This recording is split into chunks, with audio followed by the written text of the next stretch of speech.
தற்போது கிடைத்துள்ள அண்மை செய்தி.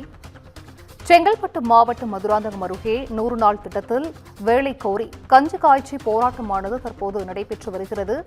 சித்தாமூர் வட்டார வளர்ச்சி அலுவலகம் முன்பு கஞ்சி காய்ச்சி பெண்கள் காத்திருப்பு போராட்டத்தில் ஈடுபட்டு வருகிறார்கள். இது குறித்த அண்மை செய்தியை தற்போது பார்த்து வருகிறோம். கூடுதல் விவரங்களை செய்தியாளர் ரீகன் ரொனால்ட் வழங்கிட கேட்கலாம். ரீகன் ரொனால்ட், வணக்கம். இது குறித்தான முழு விவரங்கள். நிச்சயமாக தமிழ்நாடு விவசாயிகள் சங்கம் சார்பில் சித்தாமூர் வட்டார வளர்ச்சி அலுவலகம் முன்பு கஞ்சி காய்ச்சும் போராட்டத்தால் பெரும் பரபரப்பு ஏற்பட்டுள்ளது. செங்கல்பட்டு மாவட்டம் மதுராந்தகம் அருகே கம்யூனிஸ்ட் கட்சியினர் தமிழ்நாடு விவசாயிகள் சங்கம் சார்பில் 100 நாள் வேலை வழங்க வேண்டும் என்றும் செய்த வேலைக்கு கூலி வழங்கவும் கேட்டு தற்போது 100 நாள் வேலையை நிறுத்தி வைத்துள்ளனர்.